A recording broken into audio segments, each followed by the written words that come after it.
Hello and welcome to Cryptic Change. Today we're going to be talking about the philosophy of hodling and how it's pretty much always the best strategy for anyone in the crypto scene, which I myself am proof of, as it has made me richer beyond my wildest dreams. Now, the concept of hodling is actually very simple. It's basically just not selling. That's it. Just keep holding on and you are almost guaranteed to make a fortune. Yet this might actually be a bit harder than it seems, and I am continuously surprised at how few people are able to do it. And looking at surveys of how crypto investors are doing financially, the large majority respond that they are worse off than when they started. And only a tiny portion say that they've actually made sizable gains. So obviously, most people are not hodling. And that's even though the word HODL is arguably the unofficial slogan for Bitcoin, and pretty much every post on any crypto forum will have innumerable comments that just say HODL, and you can't seem to even mention the word Bitcoin without being peppered by appeals to HODL all over the place. Still, very few people seem to understand this simple message, and especially newcomers always get messed up in all sorts of complicated trading schemes, continuously losing money for making all the wrong decisions, and finally walking away with their tail between their legs, cursing off crypto forever.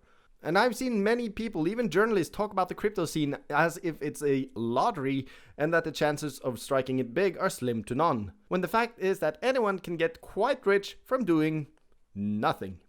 And if you click that like and subscribe button and stick around all the way to the end, I'll show you just how easy it actually is. Because as most people probably know, it all started with a forum post over at bitcointalk.org in December of 2013. However, it's often dismissed as a simple typo from a drunken user who simply meant to write hold. But if you go back and read the post yourself, there might actually be more to it than that. Because what the user GameQB originally said was that I am a bad trader, and I know I'm a bad trader. That's why I hodl. He then goes on to explain that even though there are some good traders out there who are able to make money off that, he's not part of that group. And the fact is that this is actually true for almost all of us. Only around 5% of all people who ever attempt to trade crypto end up making money of it. So just from that overwhelming statistic alone, you can already see that hodling is going to be much more profitable for 19 out of 20 people. And when this user posted this message back in 2013, Bitcoin was worth approximately $700. So if this guy really did as he promised and hodled through all these years, he would now be up a good 5,000%. And that is without having to read up on the market, learning all the trends and tricks of the trade, studying charts, and drawing all these funny lines all over the place. He increased his fortune 5,000% just from hodling.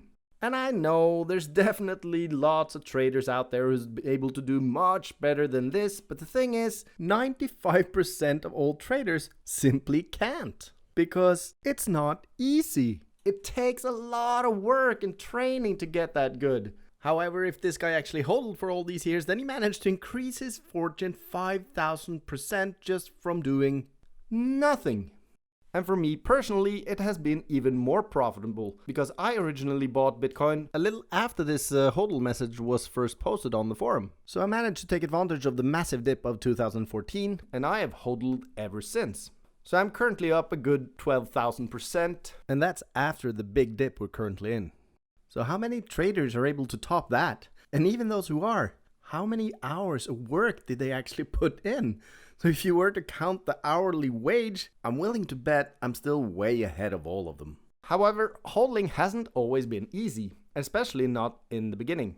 Because even though I bought the dip back in 2014, what happened was that the price kept on falling right after my purchase, and it kept on falling and falling and falling. And at one point I was down somewhere around 60% from my initial investment. But I didn't sell, I just hodled. And it took me about 2 whole years before I was back to zero. And I will admit it was a bit tempting to sell back then in 2016, but I figured that since I waited 2 years already, I might as well wait a little longer, and that's when the bull run hit.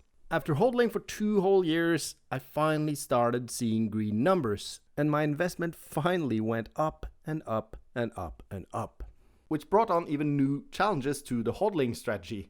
Because whenever I talked to other crypto traders, they would always tell me, oh, you gotta sell, come on now, you gotta sell. But I just hodled all the way through 2016, 2017, and then of course came the great crash of 2018, and times got tough. The price fall was just long and hard and painful, but every now and then there was also these tiny uptrends that gave us slivers of hope that things were about to change, only to see it crushed as the price went down and down and even further down, over and over again for 3 years.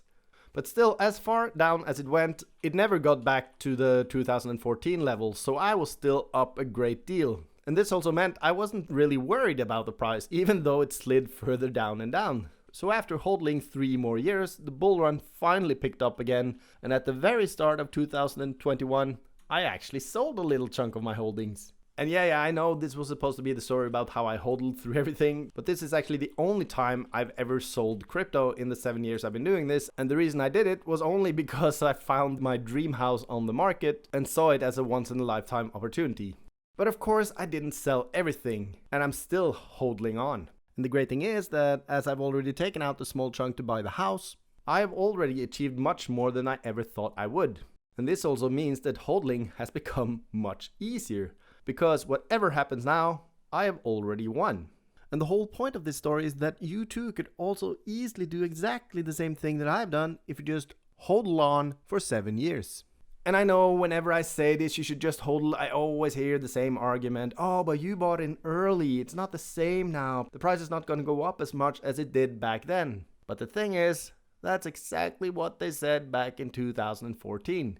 And people have kept on saying that ever since. And yet it's been proven wrong time and time and time again. And sure, of course, it's always easy to look back and say, oh, if only you had sold back then and bought back here and sold there and bought there, then you could have made so much more money. But the thing is, I would never have been able to hit those highs or lows because I know I'm a bad trader. And statistics says that you probably are too.